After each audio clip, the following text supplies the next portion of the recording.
अभी अव्यक्त वाणी जो चली थी, मैंने ना इनकी एक विशेषता, क्योंकि बायोडेटा नहीं बताना है यही दिमाग में था, लेकिन एक बहुत बड़ी विशेषता है कि आप शास्त्रीय संगीत और गायक है बहुत अच्छे। तो प्रोग्राम की शुरुआत भी हम परमात्मा के गीत से करेंगे। हाँ, तो हम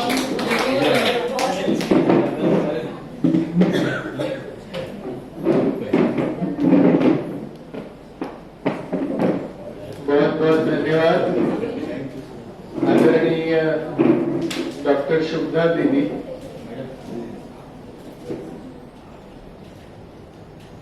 आपके बारे में भी मैं दो शब्द बोल के कार्यक्रम की शुरुआत करना चाहूंगा कि डॉक्टर शुभदा दीदी जो है वो खुद भी बहुत उमंग उत्साह में रहती हैं और सबको उमंग उत्साह दिलाती है। तो निश्चित रूप से मेरे लिए भी ये खुशी का मौका है बहुत समय के बाद यहाँ आना हुआ है। तो आज का जो विषय है उसकी हम शुरुआत करते हैं। और जैसा कि कहा गया है, शुरुआत करने से पहले एक गीत के साथ, तो मुझे लगता है कि शुरुआत करने के लिए तो प्रेयर ही सबसे अच्छा गीत होता है। तो इसीलिए हम सभी अपने मन और बुद्धि को भी उस प्रेयर के माध्यम से एकाग्र करेंगे और सभी अपने आप को एकदम रिलैक्स करके बैठेंगे। अपने दोनों हाथ, दोनों पैर, सारा का सारा शरीर एकदम रिलैक्स। अपने संपूर्ण ध्यान को दोनों आंखों के बीच में भ्रुकुटी के मध्य में एकाग्र करेंगे। At the centre of the forehead, between two eyebrows, महसूस करेंगे भ्रुकुटी के मध्य में विराजमान प्रकाश और शक्ति का मैं एक बिंदु हूं। I am point of light and might at the center of the forehead between two eyebrows.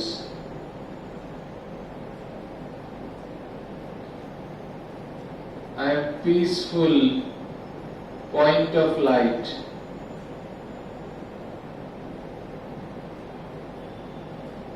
मैं शांत स्वरूप हूं।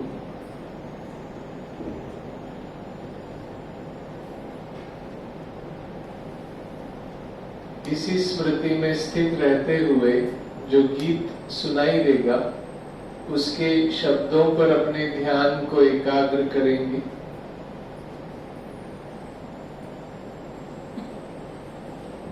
अज्ञान के अंधेरों से हमें ज्ञान के उजालों की ओर ले चलो। असत्य की दीवारों से हमें सत्य के शिवालय की ओर ले चलो। अज्ञान के अंधेरों से सारे जहां के सब दुखों का एक ही तो निदान है। या तो अज्ञान अपना, या तो अभिमान है।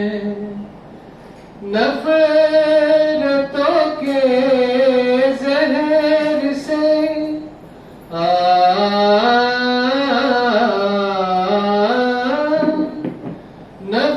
नफरतों के जहर से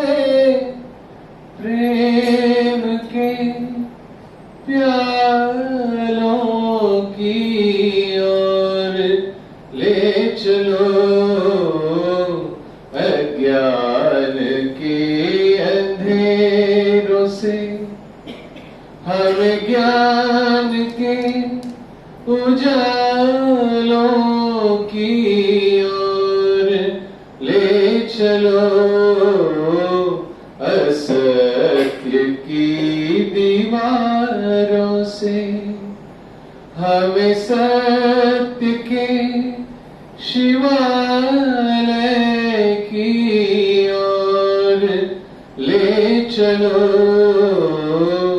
अज्ञान के अंधेरों से।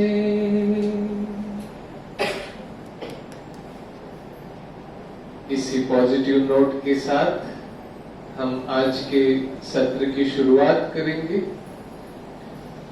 जैसे कि ये जो विषय रखा गया है आज का, हेल्थ, वेल्थ एंड हैप्पीनेस। किसी भी व्यक्ति को अगर हम पूछें कि आप जीवन में क्या चाहते हैं,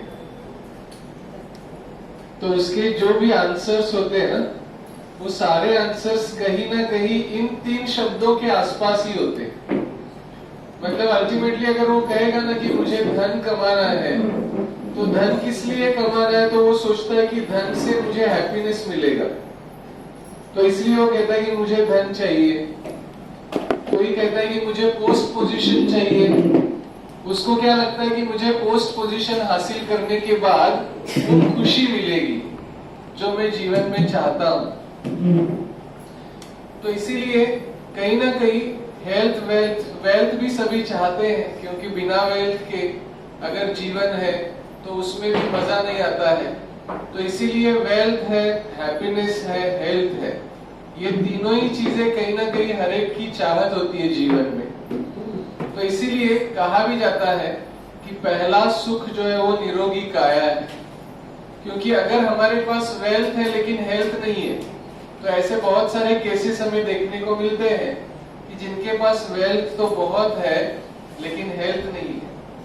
अगर हेल्थ नहीं है तो उस वेल्थ का जैसा उपयोग या उपभोग करना चाहे वैसा नहीं कर पाएंगे। जैसे कई बार ऐसा होता है ना कि व्यक्ति एक एक चीज अचीव करने के पीछे आगे बढ़ते बढ़ते बढ़ते मतलब इतना ज्यादा व्यस्त हो जाता है कि वो अस्त व्यस्त हो जाता है। ना अपने आप को टाइम दे पाता है, ना अपने परिवार को टाइम दे पाता है।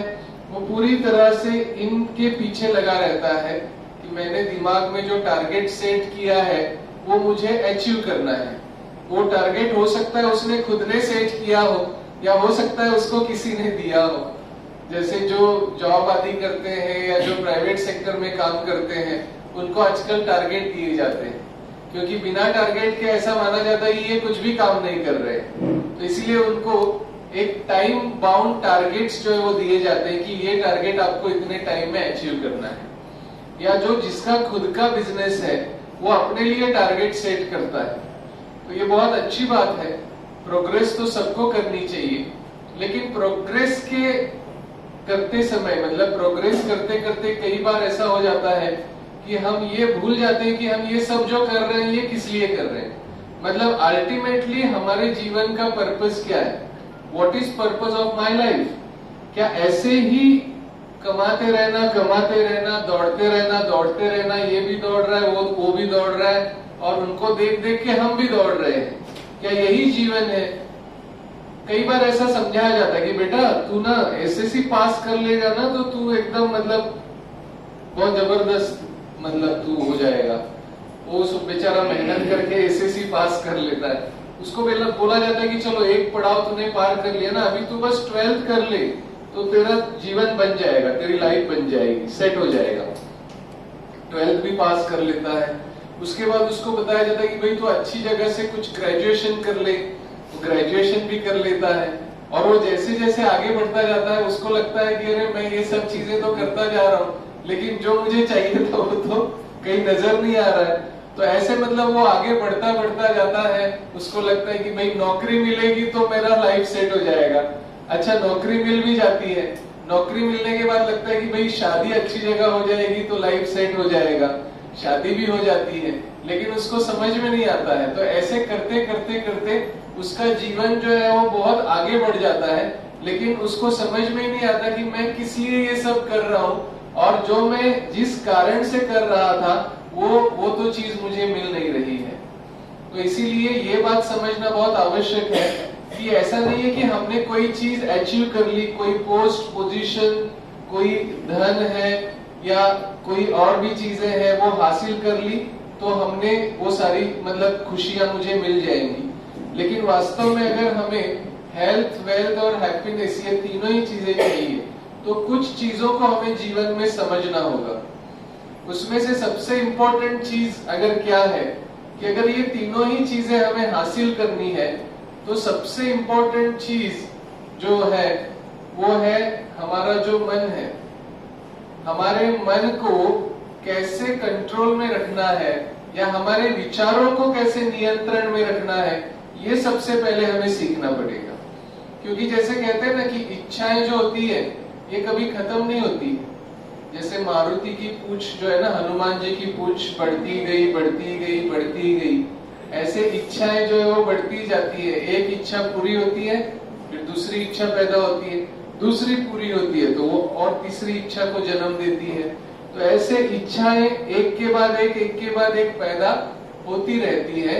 और इसीलिए ये थोड़ा सा डिफरेंस हमें समझना बहुत आवश्यक है कि हमारी आवश्यकताएं क्या है और हमारी इच्छाएं क्या है। वैसे देखा जाए तो हमारी बेसिक जो नीड्स हैं वो तो कब की फुलफिल हो चुकी। जैसे लोग कहते हैं ना कि भाई खाने के लिए मिल जाए, रहने के लिए घर मिल जाए और पहनने के लिए कपड़ा मिल जाए, रोटी कपड़ा और मकान ऐसा कहते हैं, तो वो तो हम फुलफिल कर लेते हैं। लेकिन हम जिस चीज के पीछे दौड़ते हैं, जैसे वो एक कस्तूरी मृग की कहानी बताते हैं कि वो जो कस्तूरी मृग है ना उसको सुगंध आती रहती है और वो सुगंध के पीछे दौड़ता रहता है। अच्छा, उसको ये पता ही नहीं कि भाई मैं जिस चीज को बाहर ढूंढ रहा हूँ वो चीज मेरे ही नाभि में है, मेरे ही पास है और मैं उसको कहाँ ढूंढ रहा हूँ, मैं उसको बाहर ढूंढ रहा हूँ। तो आज के इंसान की अवस्था उस कस्तूरी मृग की तरह हो गई है। वो कस्तूरी को बाहर ढूंढ रहा है लेकिन वास्तव में वो कस्तूरी उसके पास में है। वो कहाँ है और कैसे उसको अनुभव करना है, यही बात समझना बहुत इंपॉर्टेंट है। क्योंकि जैसे मैंने आपको बताया कि हमारे विचार बहुत इंपॉर्टेंट रोल प्ले करते हैं। क्योंकि विचारों के लिए कहा जाता है थॉट्स आर लाइक मैग्नेट। हमारे विचार जो होते हैं एक चुंबक के समान होते हैं। जैसा हम सोचते हैं वैसे व्यक्ति, वस्तु, परिस्थिति को हम अपने जीवन में अट्रैक्ट करते हैं, आकर्षित करते हैं। कुछ साल पहले ये बहुत फेमस भी हो गया था, नेट पे, इंटरनेट पे सब जगह छाया हुआ था। और वो एक किताब थी द सीक्रेट नाम की, और उसमें क्या बताया गया था, तो लॉ ऑफ अट्रैक्शन के बारे में बताया गया था, आकर्षण का सिद्धांत। उसमें ऐसा प्रतिपादन किया गया था कि जैसा आप सोचेंगे, जो आप सोचेंगे, वो सब चीजों को आप अट्रैक्ट कर सकते हैं। लेकिन फिर कई लोगों ने उसके ऊपर क्वेश्चन खड़े कर दिए। उन्होंने कहा कि हमारे तो जीवन में ऐसा कभी नहीं होता है, हम तो जो नहीं चाहते ना वही होता है, और जो चाहते हैं वो तो कभी होता ही नहीं है। ये तो गलत हो गया कि हम जो चाह रहे हैं वो कहाँ हो रहा है, जो नहीं चाह रहे हैं वही हो रहा है। तो फिर ये कैसे लॉ ऑफ अट्रैक्शन। तो ये भी मतलब उसके पीछे की जो गहराई है वो समझना भी बहुत आवश्यक है हमें, कि वास्तव में हमारे विचार डेफिनेटली चुंबक के समान है, लेकिन हमारी इमोशंस जो है उसमें बहुत बड़ा रोल प्ले करती है। तो देखिए, दो प्रकार की इमोशंस होती है। एक होती है पॉजिटिव इमोशंस, दूसरी होती है नेगेटिव इमोशंस। अब जब हम ऐसा कहते हैं ना कि हमने सोचा नहीं था, हमने चाहा नहीं था और वो चीज हो गई, हम जो नहीं चाहते थे वही हुआ।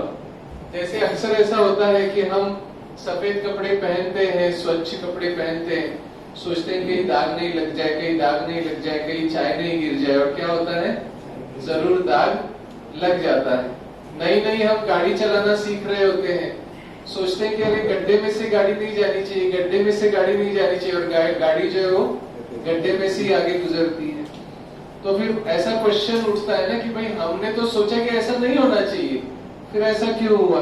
तो जैसा मैं आपको बता रहा था कि जो दो प्रकार की इमोशंस है, उसमें अगर नेगेटिव इमोशंस हमारे अंदर ज्यादा है, माना डर की भावना, तो डर की भावना ये नेगेटिव इमोशन। तो वो नेगेटिव इमोशन क्या करती है, नेगेटिव थॉट की एनर्जी लेवल को बढ़ाती है, और नेगेटिव थॉट की एनर्जी जितनी बढ़ेगी उतना फिर वो थॉट प्रैक्टिकल में आने के चांसेस भी बढ़ेंगे। और फिर जब वो प्रैक्टिकल में आता है तो हम क्या करते थे, मुझे डर लग ही रहा था कि कहीं ऐसा नहीं हो जाए, और ऐसा ही हो गया, देखा ना। तो वास्तव में उसको प्रैक्टिकल में किसने लाया? हमारे नेगेटिव थॉट ने। और केवल नेगेटिव थॉट ने नहीं, लेकिन उसके साथ जो डर की इमोशन थी, उस डर की इमोशन ने लाया। इसीलिए देखिए, नेगेटिव थॉट आना एक नेचुरल सी बात है, आ सकता है, लेकिन हम अगर डर जाते हैं ना, तो फिर उस नेगेटिव थॉट की एनर्जी लेवल को हम बढ़ाते हैं और उसको फिर अपने जीवन में अट्रैक्ट करते हैं। क्योंकि हमारा जो सबकॉन्शियस माइंड है वो नहीं की भाषा नहीं जानता है, वो केवल चित्रों की भाषा जानता है।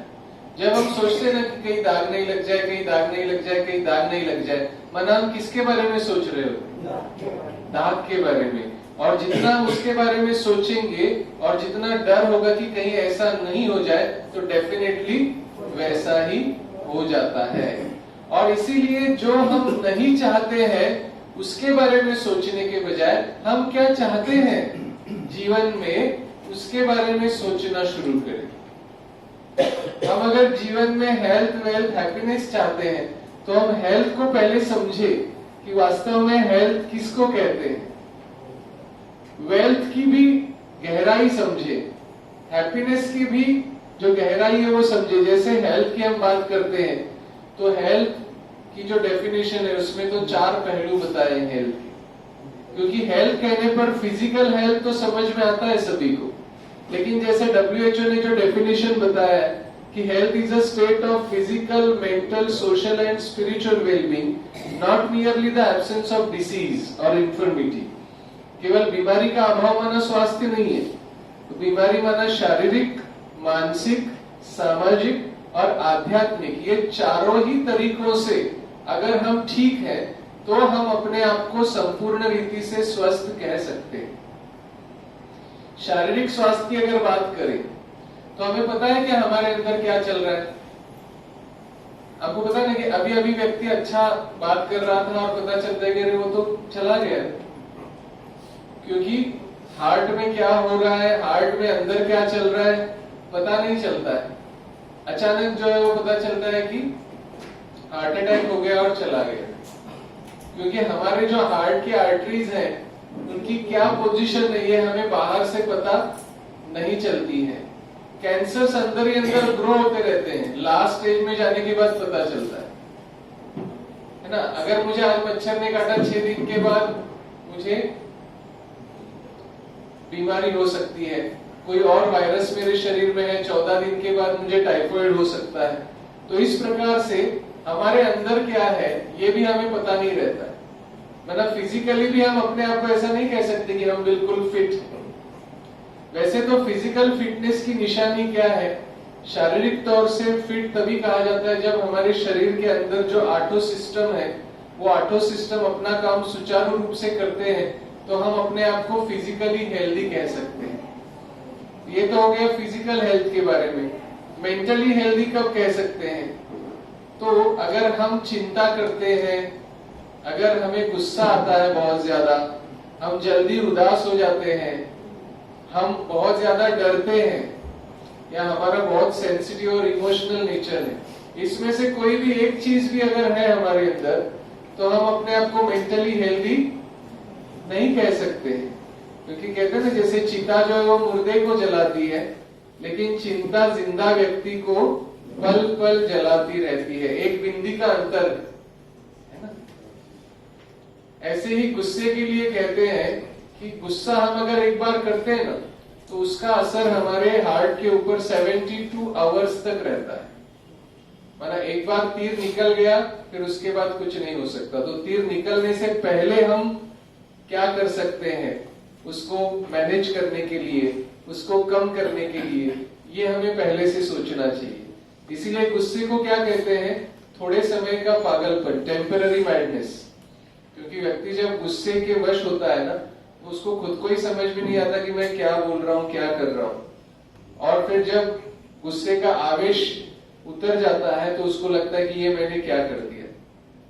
तो इसीलिए चिंता है, गुस्सा है, उदासी। उदासी को तो बीमारी का फ्रेंड कहा जाता है। आयुर्वेद में ये कहा है, विषादो रोगवर्धनानाम श्रेष्ठः, मतलब उदासी जो है वो बीमारी बढ़ाने वाली होती है। जितना आप समय उदास रहेंगे उतना समय तक बीमारी आपके पास रहेगी, और बीमारी को जल्दी अगर भगाना चाहते हैं तो उदासी के अपोजिट क्या है? खुशी, है ना। फिर चौथी जो चीज है डर। डर भी कई तरह के होते हैं, किसी को पानी से डर लगता है, किसी को अंधेरे से डर लगता है, किसी को ऊंचाई में जाने से डर लगता है। तो इसीलिए डर जो है ना वो भी क्या है, कई प्रकार की बीमारियां क्रिएट करता है। आपको पता है कोरोना काल में कोरोना से कम लोग मरे, कोरोना के डर की वजह से ज्यादा लोग मरे हैं, हार्ट अटैक की वजह से ज्यादा गए हैं। मेरे सामने मेरे रिलेटिव का एग्जाम्पल है, 70 इयर्स की एज थी उनकी, एकदम अच्छे खासे थे, उनको थोड़ा खांसी होने लग गई तो इसीलिए उनका रिपोर्ट करवा लिया फॉर सेफर साइड। रिपोर्ट करवा लिया, रिपोर्ट आने तक भी वो नॉर्मल थे, रिपोर्ट आया कि कोरोना पॉजिटिव। और उस समय क्या था, शुरुआत की लहर थी, उस समय ऐसे डेंजरस वीडियो आते थे कि वो देख के लोगों के मन में डर बैठा हुआ था। तो जैसे ही कोरोना पॉजिटिव आना, सारे सीन सामने आ जाते थे कि भाई अभी पता नहीं, अगर हमने शरीर छोड़ दिया तो हमें चिता जलाने के लिए भी कोई नहीं आएगा, घर वाले से मिलने नहीं दिया जाएगा। तो उनको सुबह रिपोर्ट पता चला कि पॉजिटिव कोरोना है, और शाम को पता चला कि उनको हार्ट अटैक हो गया और वो चले गए। तो ऐसे बहुत सारे केसेस हुए। तो इसीलिए कहते हैं ना कि जो डर गया सो मर गया, ये प्रैक्टिकल चीज है। लोग डर की वजह से मर जाते हैं। ये प्रैक्टिकली एक एक्सपेरिमेंट किया गया था।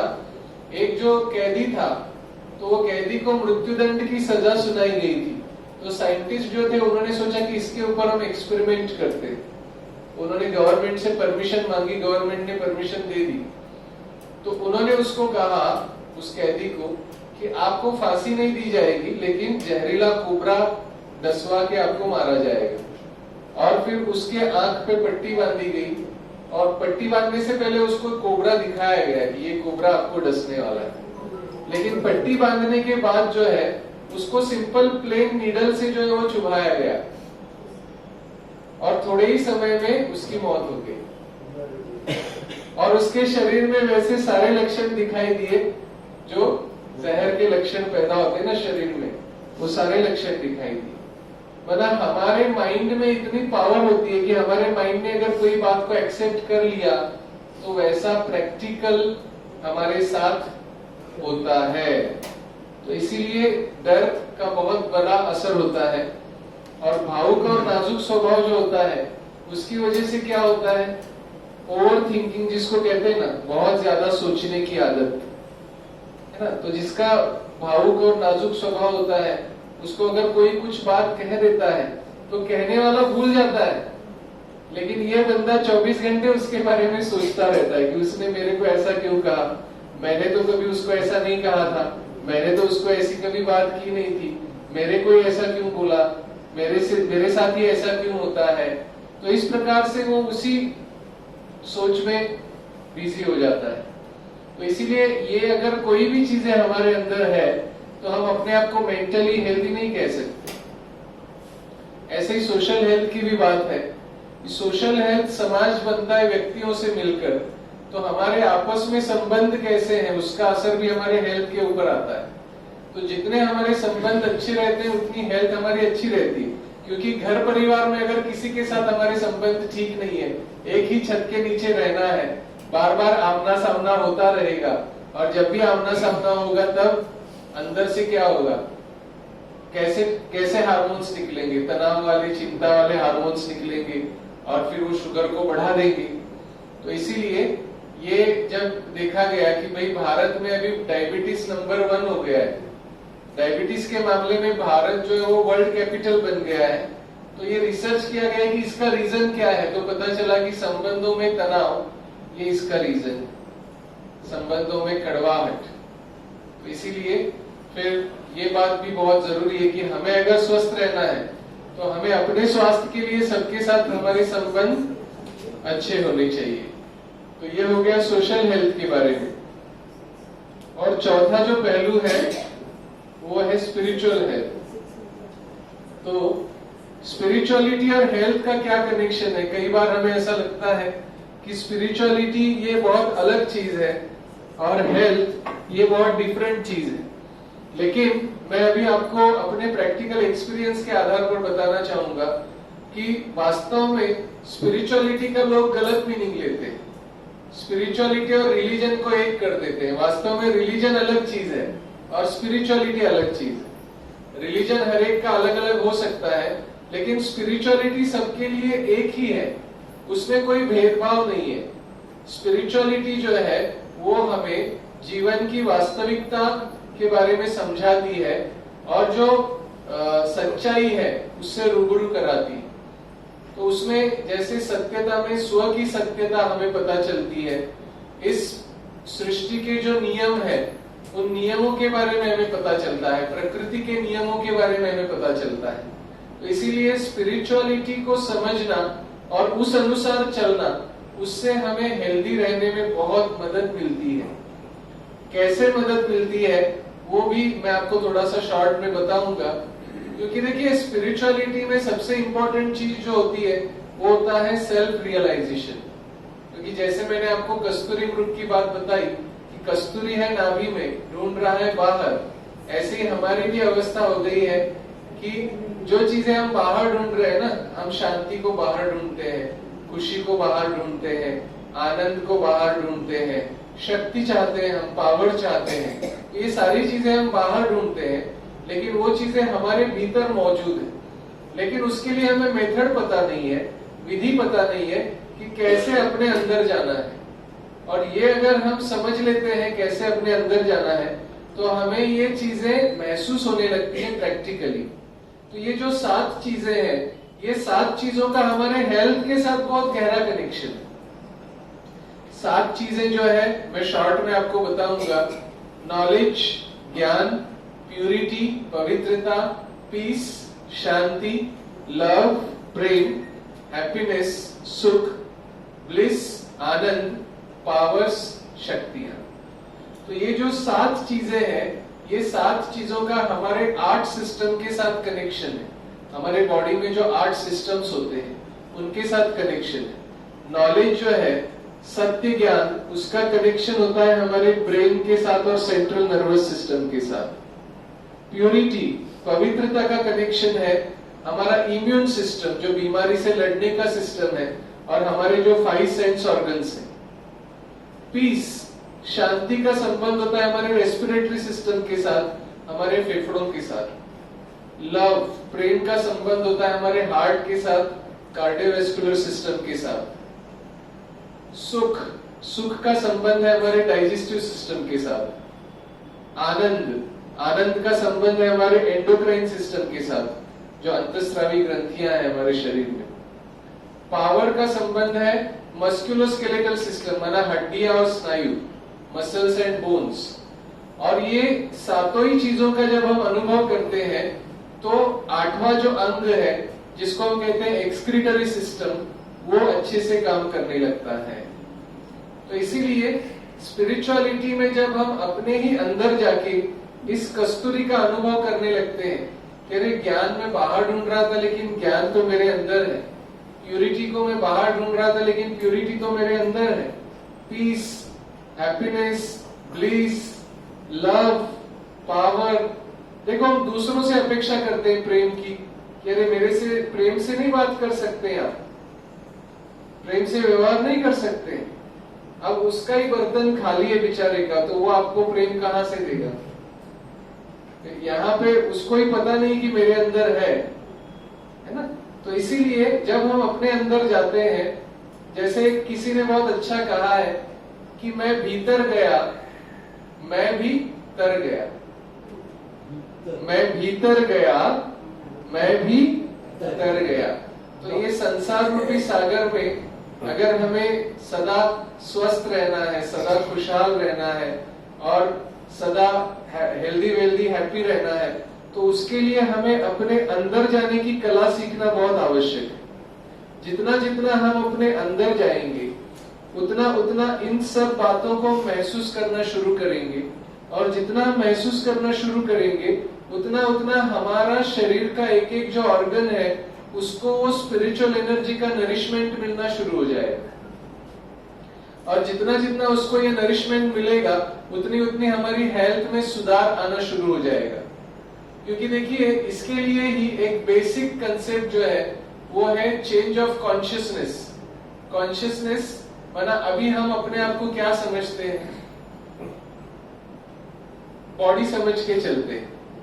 अपने आप को क्या समझते हैं, शरीर समझते हैं ना। हम बोलते हैं बात करते हैं तो भी क्या कहते हैं, एनीबडी, एवरीबडी, समबडी। तो क्या है ये बॉडी, बॉडी।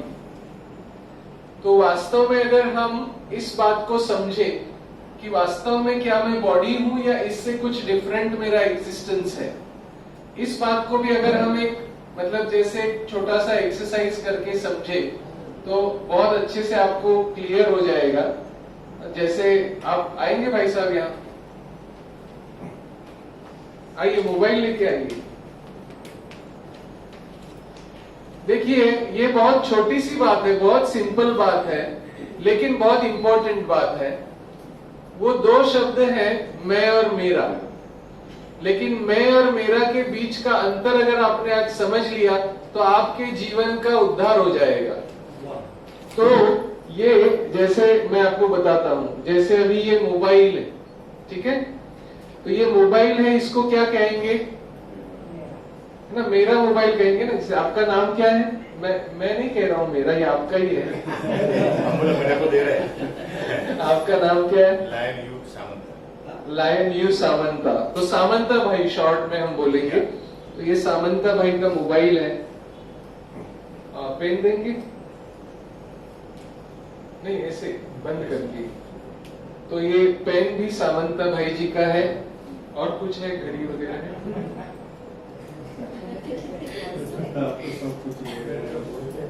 तो ये घड़ी भी सामंता भाई जी की है। और कुछ है आपके पास? नहीं बस। तो देखिए अभी अब ये जो सारी चीजें हैं ये सामंता भाई जी की है, राइट।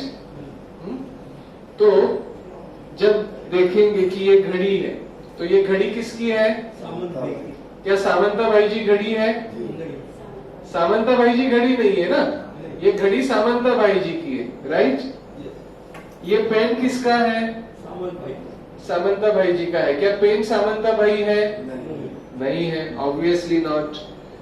ये मोबाइल किसका है, सामंता भाई जी का है। क्या मोबाइल सामंता भाई जी है? नहीं है। ये हाथ किसका है, सामंत भाई का। क्या सामंता भाई जी हाथ है? नहीं है। अच्छा, पक्का नहीं है? क्योंकि देखिए सामंता भाई अगर हाथ नहीं, पैर नहीं, नाक नहीं, मुंह नहीं, कान नहीं, तो सामंता भाई कौन है? कौन है? वो दिखाई नहीं देता, अदृश्य शक्ति। तो देखिए ये बात समझना बहुत आवश्यक है।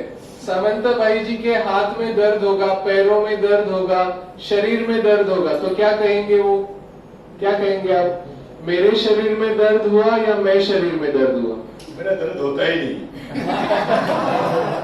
इमेजिन करिए अगर ऐसा होता है तो मेरे शरीर में दर्द हुआ ऐसा कहेंगे या मैं शरीर में?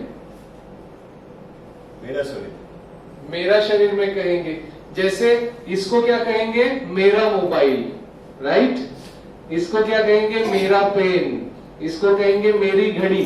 तो जिसको मेरा मेरा कहते हैं वो चीजें अलग है ना, और इसका मालिक अलग है। तो ऐसे शरीर को भी सामंता भाई क्या कहते हैं, मेरा शरीर।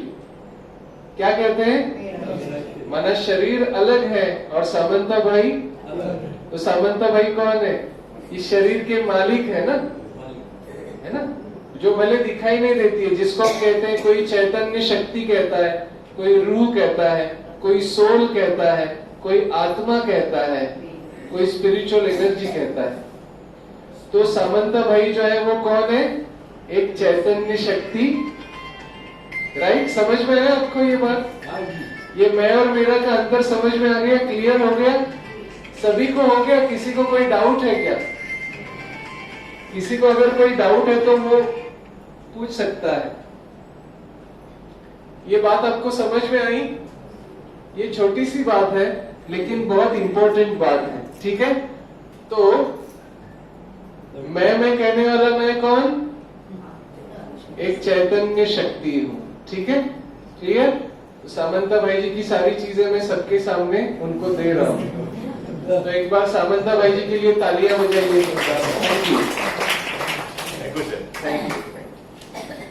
तो देखिए, अभी हमने जो ये छोटा सा एक्सरसाइज किया उसमें हमने क्या समझा कि वास्तव में हम इस शरीर के मालिक हैं। जैसे इन चीजों के हम मालिक हैं, ऐसे इस शरीर के भी हम मालिक हैं। और इसको ही कहते हैं साइंस की भाषा में चेंज ऑफ कॉन्शियसनेस। क्या कहते हैं? Change of consciousness from body conscious to soul conscious. अभी तक हम क्या थे? बॉडी कॉन्शियस थे, लेकिन अभी हमें क्या शिफ्ट करना है? Soul conscious. तो जितना जितना हम सोल कॉन्शियस रहते हैं उतना उतना हमें ये 7 चीजों का अनुभव होता है, जो मैंने 7 चीजें बताई। कौन कौन सी 7 चीजें? उसको आप एक फॉर्मूले के रूप में याद रख सकते हैं, KP² low high BP। K for knowledge, purity, peace, love, happiness, bliss, power।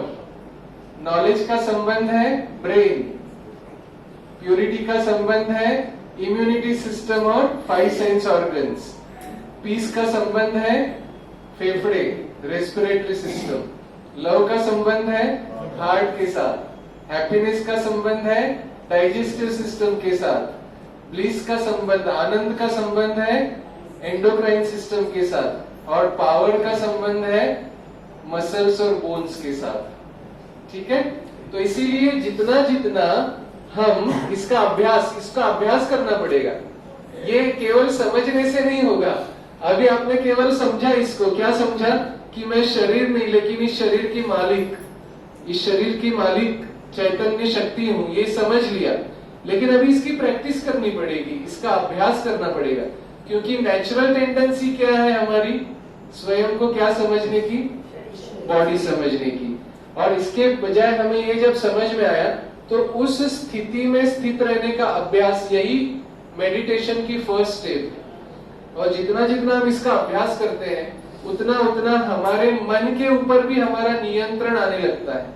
देखो, मन को नियंत्रित करना ये बड़े बड़े लोगों को भी बहुत चैलेंजिंग चीज लगी। महाभारत काल से ही अर्जुन ने भी कृष्ण को पूछा, चंचलम ही मना कृष्ण प्रमाथि बलवद दृढ़म तस्य निग्रहम अहम मन्ये वायोरिव सुदुष्करम। कि ये मन बड़ा चंचल है, ये मन बड़ा बलवान है, इसको कंट्रोल करना माना साइक्लोन को कंट्रोल करने के समान है। तो उसको भी क्या उत्तर मिला? अभ्यासेन च कौन्तेय वैराग्येण च गृह्यते। अभ्यास, प्रैक्टिस, प्रैक्टिस, प्रैक्टिस। जितना जितना हम इसका अभ्यास करेंगे उतना उतना हमें ये चीज अनुभव में आने लगेगी। और जितना जितना अनुभव में आने लगेगी उतना मन के ऊपर कंट्रोल आने लगेगा। देखिए, एक उपनिषद का एक श्लोक मुझे याद आता है, बहुत सुंदर रीति से उसमें बताया है कि वास्तव में ये शरीर एक रथ के समान है और आत्मा जो है उसका रथी है, बुद्धि जो है वो सारथी है, लगाम जो है वो मन है और घोड़े हैं इंद्रियां, है ना? तो अभी क्या हो गया है? बुद्धि कमजोर हो गई है, क्योंकि बुद्धि में सत्य ज्ञान नहीं है। असत्य को सत्य मान के बैठे हैं। क्या असत्य है? शरीर। लेकिन शरीर को क्या मान के बैठे हैं? सत्य मान के बैठे हैं। तो बुद्धि हो गई कमजोर अज्ञान की वजह से, तो लगाम पड़ गया ढीला। मन रूपी लगाम क्या हो गया? ढीला हो गया। उसकी वजह से घोड़े जहां ले जा रहे हैं ना रथ को, माना ये इंद्रियां जहां ले जा रही है, कोई चीज अच्छी लगी उसी के पीछे लग गए, वही चीज खाऊं मैं, वही चीज देखूं, कोई चीज देखने में पसंद आ गई उसी को देखूं, कोई चीज सुनने में अच्छी लगे उसी को सुनूं। माना इंद्रियों का जो रस है वो रस हमें जहां ले जा रहा है वहां हम जा रहे हैं, वहां पे ये रथ भी जा रहा है साथ में। तो इसीलिए जब बुद्धि में सत्य ज्ञान आने लगता है तो बुद्धि रूपी सारथी जो है वो स्ट्रांग होने लगता है। बुद्धि रूपी सारथी जितना स्ट्रांग होता है उतना लगाम जो है वो ऑटोमेटिकली अच्छे से कस के पकड़ने लगता है। और लगाम मन रूपी लगाम को जितना वो कस के पकड़ता है, उतना इंद्रियों रूपी जो घोड़े इधर उधर जो दौड़ रहे थे वो भी कंट्रोल में आने लगते हैं। तो इस प्रकार से हमारा जितना अपने मन के ऊपर नियंत्रण आने लगता है, उतना फिर ऑटोमेटिकली हमारे जो थॉट्स हैं वो एक तो उनका जो क्वांटिटी है वो कम होने लगती है और क्वालिटी इंप्रूव होने लगती है। Because quality is always inversely proportional to quantity. Quantity जितनी ज्यादा होगी विचारों की, क्वालिटी उतनी कम होगी। तो जैसे क्वांटिटी कम होने लगती है, क्वालिटी इंप्रूव होने लगती है, विचार जो है वो हमारे पॉजिटिव ज्यादा चलने लगते हैं, सकारात्मक और समर्थ विचार ज्यादा चलने लगते हैं, और फिर उन विचारों में इतनी ताकत आ जाती है कि हम जो चाहे वो प्राप्त कर सकते हैं। और इसीलिए जैसे मैंने बताया आपको, एक तो हेल्थ की बात हो गई, दूसरी इंपॉर्टेंट चीज जो है वो हैप्पीनेस।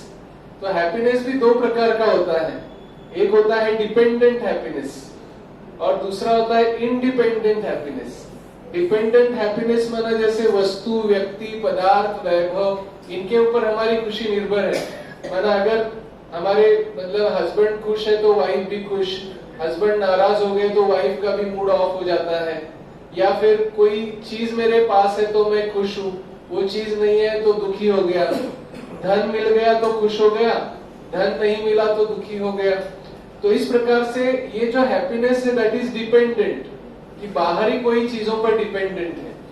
लेकिन जब हम अपने अंदर की जो खुशी है दैट इज इंडिपेंडेंट हैप्पीनेस, उसको जब हम महसूस करना सीख जाते हैं तो हमें बाहरी कोई चीजों पर निर्भर रहने की आवश्यकता नहीं रहती, और सच्चे अर्थ में हम इंडिपेंडेंट हैप्पीनेस का अनुभव करने लगते हैं, और सच्चे अर्थ में हम इंडिपेंडेंट होने लगते हैं, आत्मनिर्भर होने लगते हैं इस मामले में।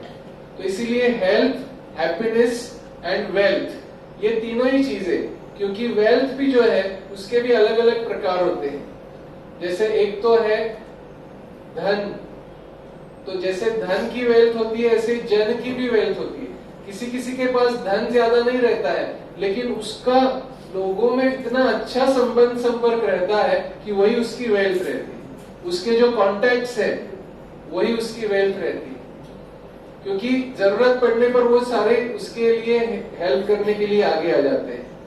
तो इसीलिए ये भी जो चीजें हैं, ये चीजें तो साइड बेनिफिट्स हैं। जितना जितना हम अपने मन को शक्तिशाली बनाएंगे, अंदर से जितने हम स्ट्रांग बनेंगे, हमारे मन के ऊपर जितना हमारा नियंत्रण आने लगेगा, उतना उतना ऑटोमेटिकली हम ये सारी चीजें अपने जीवन में जैसा चाहे, जितनी चाहे उतनी अचीव डेफिनेटली कर सकेंगे। तो इसीलिए मैं आप सभी को यही कहूंगा कि निश्चित रूप से थोड़ा सा समय निकाल के अगर हम इसको सीखना शुरू करें, क्योंकि ये जो मेथड है ना, इसको सीखने की आवश्यकता है, और इस मेथड का नाम है राजयोग मेडिटेशन, जो यहाँ पे ब्रह्मा कुमारीज में सिखाया जाता है, और जिसका बेसिक 7 डेज का कोर्स होता है जो फ्री ऑफ कॉस्ट होता है, जिसके लिए हमें कोई पैसा खर्च नहीं करना पड़ता है। ये ब्रह्मा कुमारीज की विशेषता है कि यहाँ पे एक सिंगल पेनी भी हमें खर्च नहीं करनी पड़ती, और हमें ऐसी अनमोल चीजें मिल जाती हैं जिसका कोई मोल ही नहीं है जीवन में, वरना पूरा जीवन बदल जाता है। जीवन को पलटाने वाली ऐसी चीजें हमको मिलती है। तो इसीलिए मैं आप सभी को ये कहूंगा कि निश्चित रूप से आप इसको ट्राई करके देखिए। फ्री में चीज है, केवल थोड़ा समय ही निकालना है। तो 7 दिन के लिए एक एक्सपेरिमेंट करके देखिए। मेरा तो अनुभव ये कहता है कि 7 दिन में मेरे अंदर 50% ट्रांसफॉर्मेशन आ गया जो मैं चाहता था। 50% transformation is big thing, 50% transformation. तो डेफिनेटली आप भी एक ट्राई करके देखिए और अपने अनुभव के आधार पर फिर आगे डिसाइड कीजिए। लेकिन निश्चित रूप से अभी मैं इतने सालों के बाद आपको ये कह सकता हूं कि आप जीवन में अगर सच्चा स्वास्थ्य, सच्ची खुशी और सच्चा धन प्राप्त करना चाहते हैं तो आप थोड़ा सा समय निकाल के इसको सीखिए, और इससे क्या जीवन में परिवर्तन आता है इसको महसूस कीजिए। तो इन्हीं शब्दों के साथ मैं अपनी वाणी को विराम देना चाहूंगा। बहुत बहुत धन्यवाद। ओम शांति।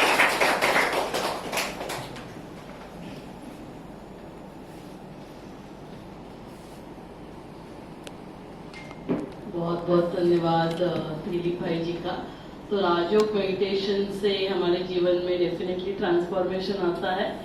मेरा भी सामने एग्जाम्पल है। जो पहले वाले सिस्टर्स से आप उनको पूछ सकते हैं कि पहले इतना गुस्सा था कि जैसे ऑपरेशन थिएटर में कोई चीज ठीक से नहीं की तो वहीं पे इंस्ट्रूमेंट से उनको मारते थे। अभी वाले सिस्टर्स लकी है कि इतना सब उनको सहन नहीं करना पड़ता है। तो डेफिनेटली हमारा सभी जो जैसे गुस्सा है, चिंता करना, ये सभी के ऊपर बहुत अच्छे से कंट्रोल आ जाता है। तो जैसे दिलीप भाई बता रहे थे कि राजयोग मेडिटेशन कोर्स यहाँ पे भी 7 डेज का कोर्स हमने शॉर्ट में 3 डेज का किया है। तो अभी 22 तारीख से, क्योंकि कल और परसों 2 दिन 20 और 21 2 दिन इनका ही सेशन सुबह 7:30 से 9 बजे अम्बे माता ग्राउंड जो है सेक्टर 2 में, वहां पे सेशन है। आप सभी जरूर समय निकालिए अपने लिए। जैसे मैंने शुरू में कहा कि हमें जो भी बीमारियां हो रही है तो उसके लिए दोनों पे ध्यान देना है, शरीर पे भी और मन पे भी। तो शरीर के लिए हमें एक्सरसाइज और डाइट है ना, कहा जाता है कि आहार ही औषधि है। यदि आपने अपने आहार को ठीक से रखा तो आपको औषध लेने की जरूरत ही नहीं पड़ेगी। तो जैसे आज वो बता रहे थे कि क्योंकि हमें एलोपैथी में नहीं रहता है, आयुर्वेदा में वैसे सभी को पता है वात, पित्त, कफ और जो 6 ऋतु रहते हैं, तो 6 ऋतु के वही हाँ। तो कल ये सारा सेशन ना वहां पे होने वाला है 7:30 से 9 बजे। तो जैसे 4 चीजें बहुत इंपॉर्टेंट है, आहार, विहार, हमारा व्यवहार, आचार और विचार। तो ये 2 दिन आप सेशन 7:30 से 9 बजे डेफिनेटली सुबह अटेंड करना। 9 बजे के पहले ही रखा है ताकि आप अपना जॉब पे भी जा सकते हैं। यहाँ से राइट जाएंगे तो स्ट्रेट सेक्टर 2 आता है, शांति निकेतन स्कूल के अपोजिट। तो वहाँ पे सुबह सेशन है, औरों को भी वहाँ लेकर आ सकते हैं। बहुत बड़ा पंडाल है, ऑलमोस्ट 1000 लोग बैठ सकते हैं। वैसे 500 लोग तो आ ही रहे हैं। तो आप भी 2 दिन का इसका जरूर लाभ लेना। और उसके बाद जो राजयोग मेडिटेशन कोर्स 22, 23, 24 हमने यहीं पे रखा है शाम को 4 से 5 बजे। तो ये समय भी हर एक के लिए ठीक रहता है। तो आप समय निकाल कर मेडिटेशन कोर्स के लिए भी आना। और क्या ट्रांसफॉर्मेशन आता है, दिलीप भाई की शुरुआत हमने गीतों से की, सेशन की, और मैं चाहूंगी कि इस प्रोग्राम का जो एंड है वो भी गीत से करेंगे कि राजयोग मेडिटेशन क्या ट्रांसफॉर्मेशन लेकर आता है। ये सभी को गीत के माध्यम से आप जरूर बताइए।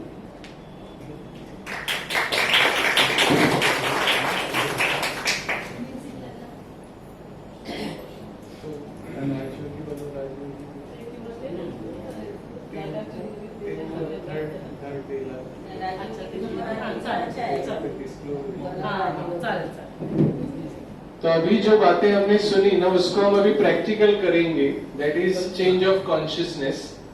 तो जैसे जैसे मैं आपको बोलते जा रहा हूँ वैसे वैसे सभी फील करेंगे, और फिर लास्ट में उसका गीत के साथ करूंगा। Seat straight but relaxed. आपके हाथ में, गोद में कोई चीज है उसको भी साइड में रखेंगे। पीठ की रीढ़ सीधी।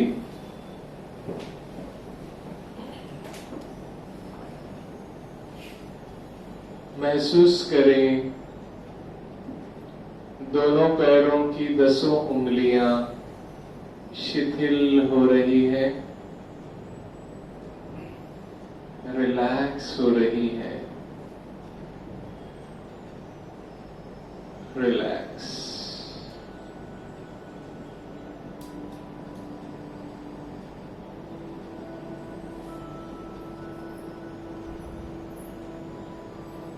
दोनों घुटने, घुटनों के नीचे दोनों पैर पंजों तक शिथिल हो रहे हैं, रिलैक्स हो रहे हैं। रिलैक्स।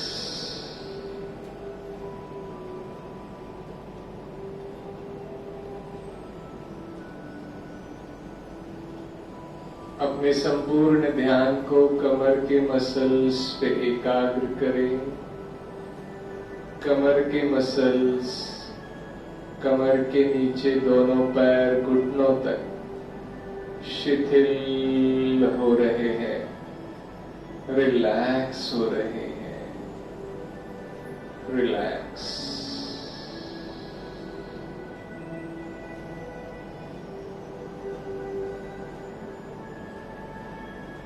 अपने संपूर्ण ध्यान को पेट और पीठ के मसल्स पे एकाग्र करें।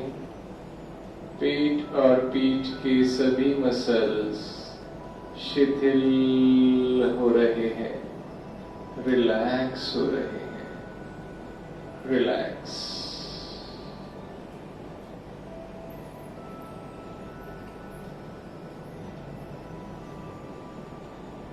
अपने संपूर्ण ध्यान को दोनों हाथों के 10 उंगलियों पर एकाग्र करें। दोनों हाथों की 10 उंगलियां शिथिल हो रही है, रिलैक्स हो रही है, रिलैक्स।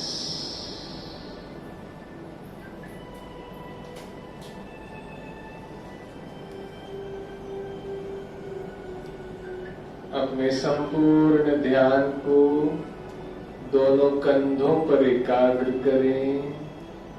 दोनों कंधे, दोनों हाथ, छाती के सभी मसल्स शिथिल हो रहे हैं, रिलैक्स हो रहे हैं, रिलैक्स।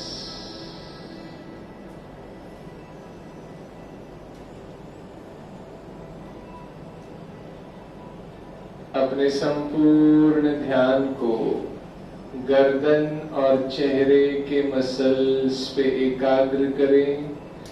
गर्दन और चेहरे के सभी मसल्स शिथिल हो रहे हैं, रिलैक्स हो रहे हैं, रिलैक्स।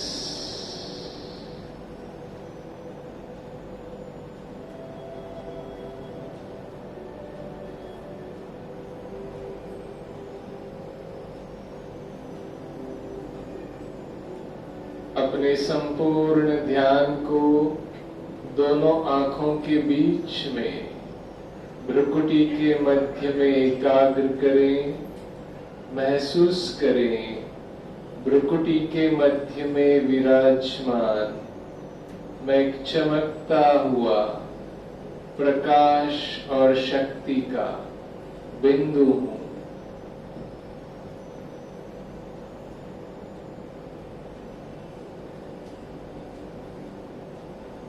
भ्रुकुटी के मध्य में विराजमान मैं एक चैतन्य शक्ति आत्मा हूं।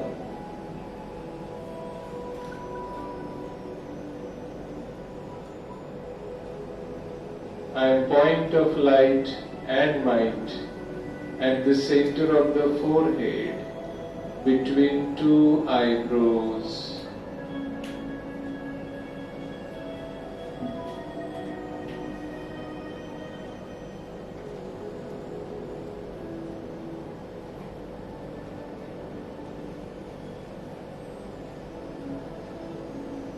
मैं शांत स्वरूप आत्मा हूं। शांति मेरा ओरिजिनल संस्कार है।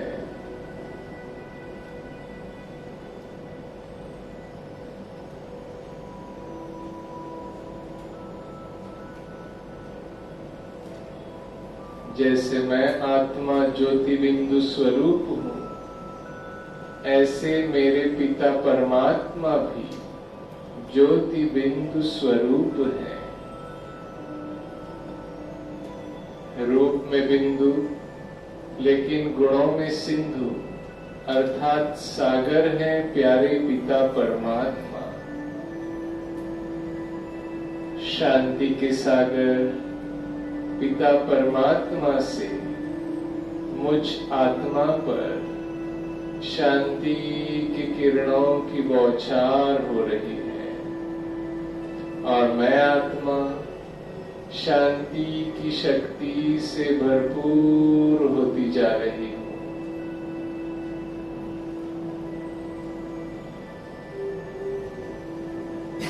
खो जाए इस शांति के अनुभव में,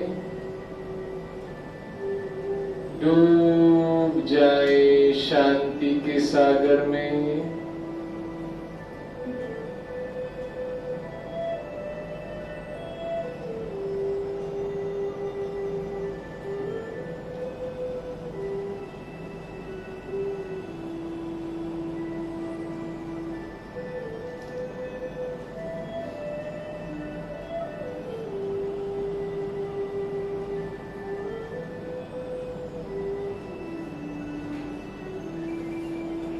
शांति के इस गहरे अनुभव के बाद जो गीत आपको सुनाई देगा, उसके शब्दों पर अपने ध्यान को केंद्रित करेंगे।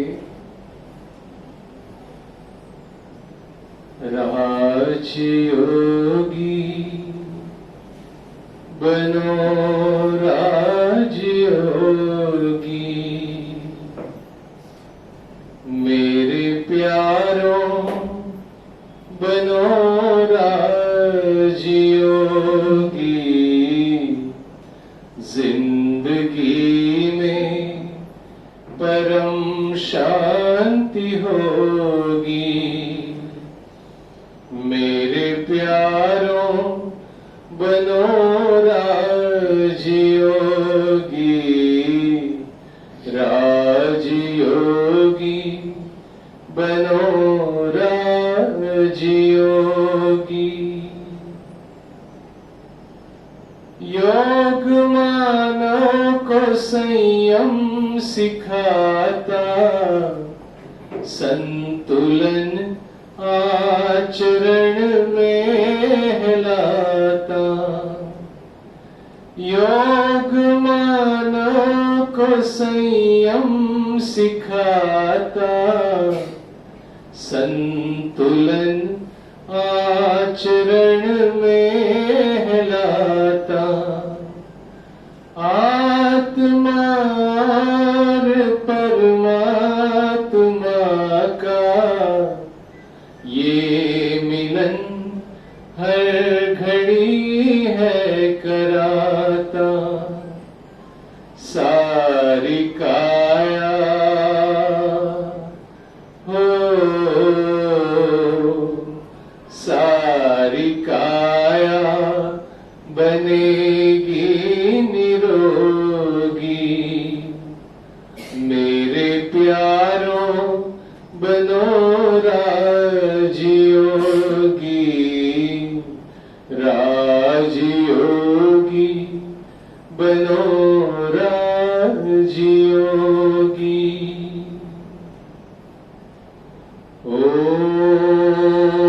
ओम शांति, ओम शांति, ओम शांति, ओम शांति, शांति, शांति, शांति। शांति के इस गहरे अनुभव के बाद धीरे धीरे अपनी आंखें खोलें, दोनों हाथों को एक दूसरे पर रब करें और अपने आंखों पर लगाएं।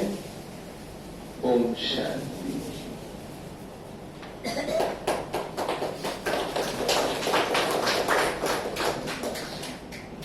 ओम शांति। तो राजयोग मेडिटेशन से क्या क्या हमें बेनिफिट्स होते हैं, ट्रांसफॉर्मेशन कैसे हो जाता है, हमने गीत के माध्यम से सुना। हमारा मन शक्तिशाली होता है, शांत रहता है, खुश रहता है।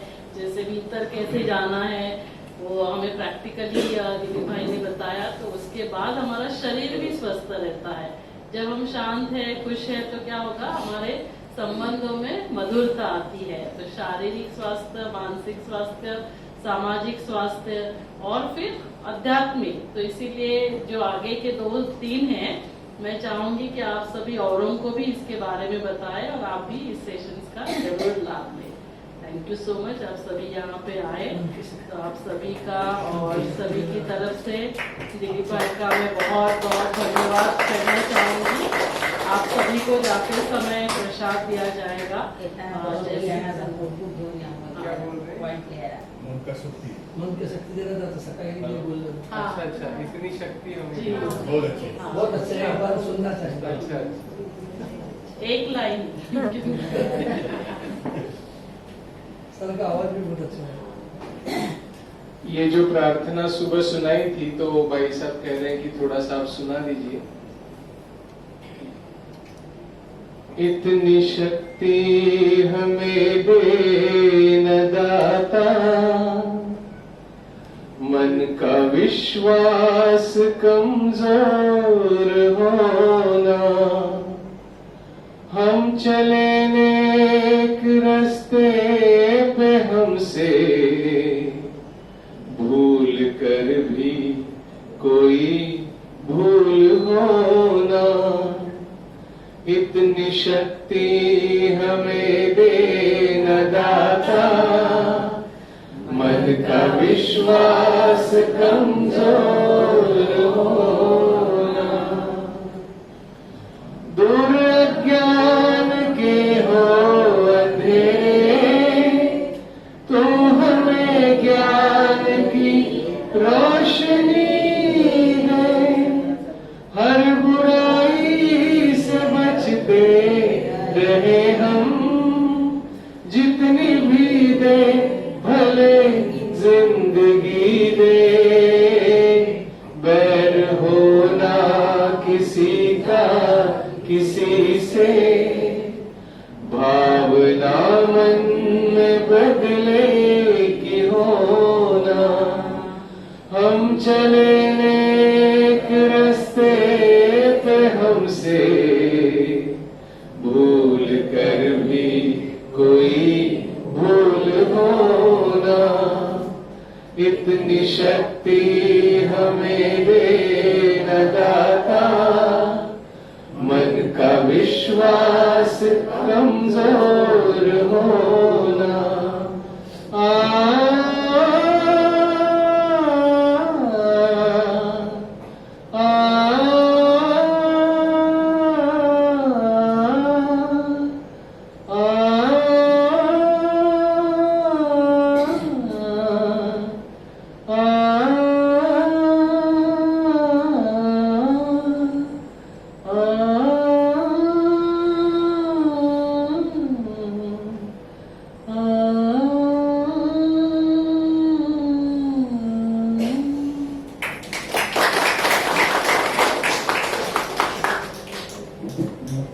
तो जिस दाता की हम बात करते हैं, वो दाता स्वयं इस धरा पर, जैसे गीता में कहा है, यदा यदा ही धर्मस्य ग्लानिर्भवति भारत, जब जब इस धरा पर अधर्म की अति होती है और धर्म की अति ग्लानि, तो कौन सा धर्म? यही सत्य, ज्ञान, सुख, शांति, खुशी, इसकी जब अति होती है, अति ग्लानि होती है, तब निराकार परमात्मा जो दाता है वो इस धरा पर आते हैं।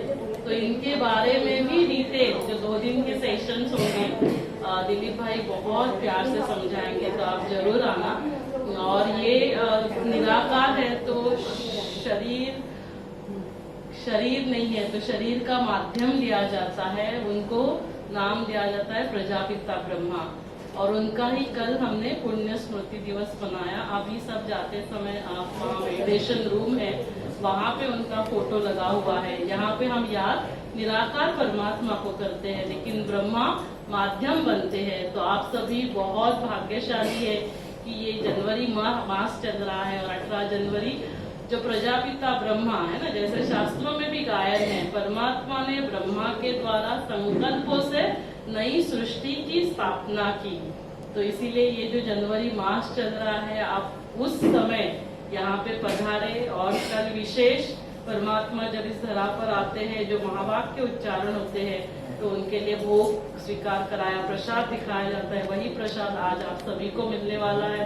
तो आप डेफिनेटली बहुत बहुत भाग्यशाली है। जो लास्ट गीत के 2 बोल हमने सुने, उसी को हमने हमारा जीवन का स्वरूप बना दिया तो भी हमने सब कुछ प्राप्त कर लिया था। आप सभी यहाँ पे आए, आप सभी का मैं नील हॉस्पिटल ब्रह्मा कुमारी की तरफ से बहुत बहुत धन्यवाद करना चाहूंगी। और विशेष दिलीप भाई का, इतने शॉर्ट नोटिस पे आज पूरा दिन व्यस्त थे, लेकिन फिर भी वो आप सभी के लिए यहाँ आए, तो एक बार जोरदार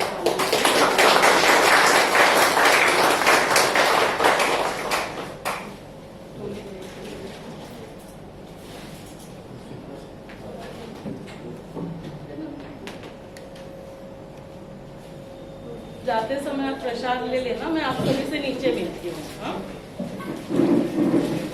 जो बीके भाई बहने हैं 5 मिनट यहीं वेट करेंगे, प्रसाद दे दीजिए। कौन दे रहा है वहाँ प्रसाद? दे रहा है बीके भाई बहने 5 मिनट के लिए यहीं वेट करेंगे।